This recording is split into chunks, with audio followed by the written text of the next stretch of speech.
Bismillahirrohmanirrohim. Assalamualaikum warahmatullahi wabarakatuh.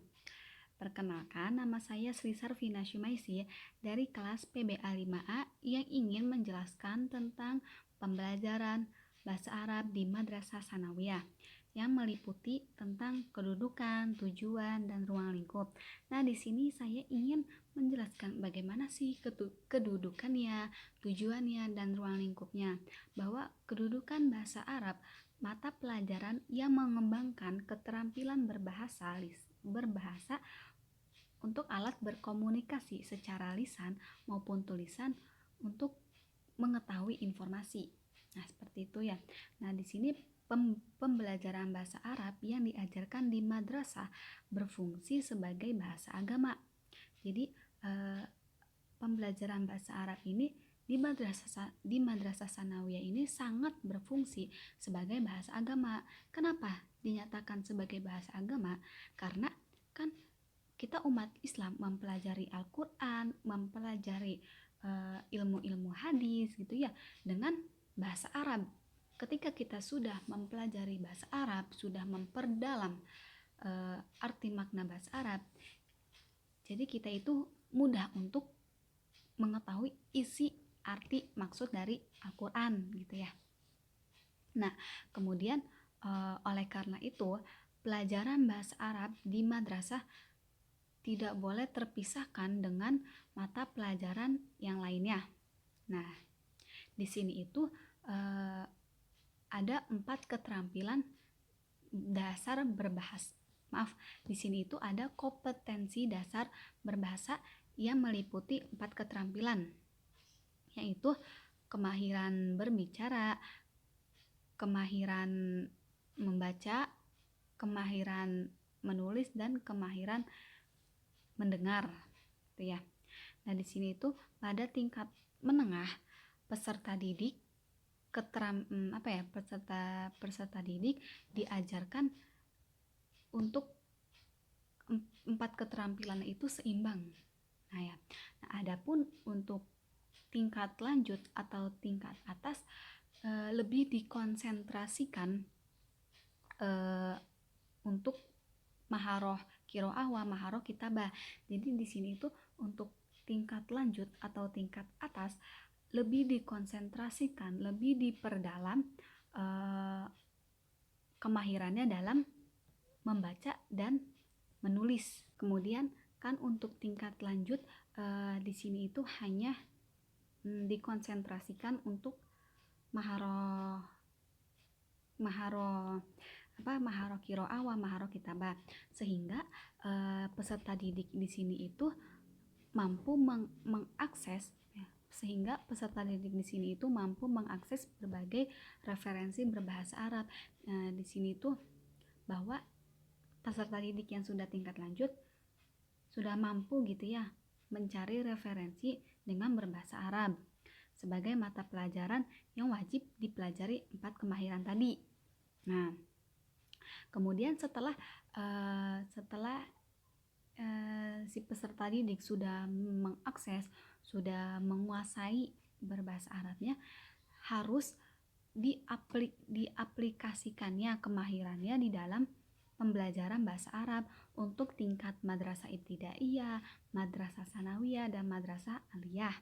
Seperti itu ya. Jadi bukan hanya untuk dipelajari saja, akan tetapi harus diaplikasikannya dalam tingkat MI, MTS, dan MA. Seperti itu ya.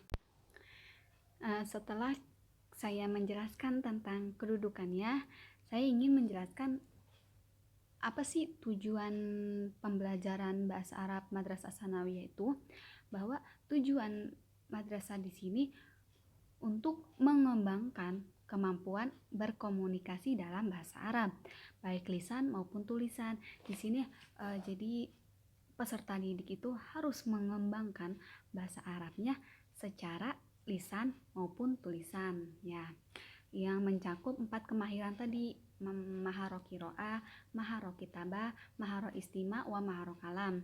Kemudian menumbuhkan kesadaran tentang pentingnya bahasa Arab sebagai salah satu bahasa asing yang menjadi alat utama belajar.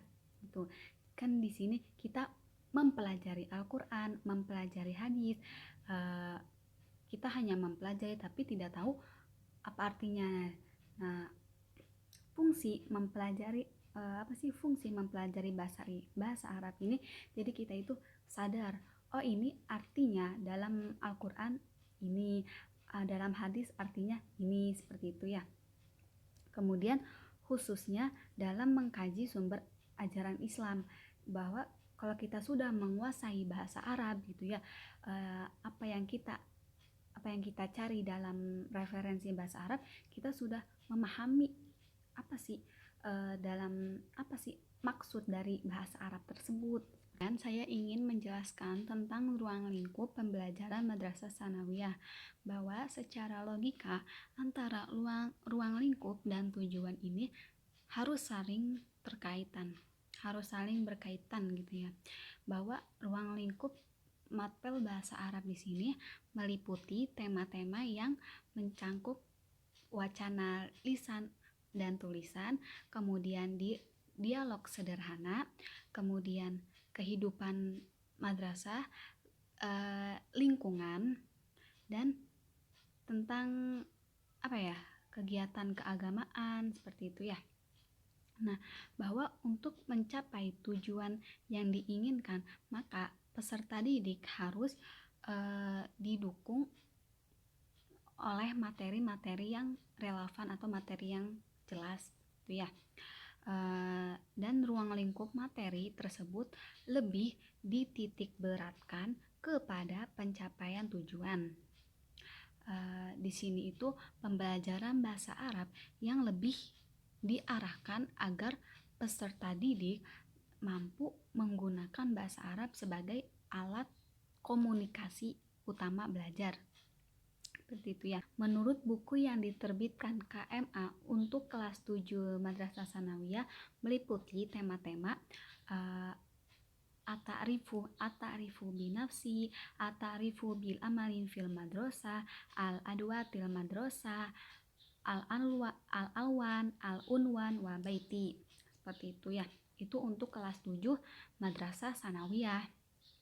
Nah, mungkin cukup sekian penjelasan yang saya sampaikan, kurang lebihnya saya mohon maaf ya.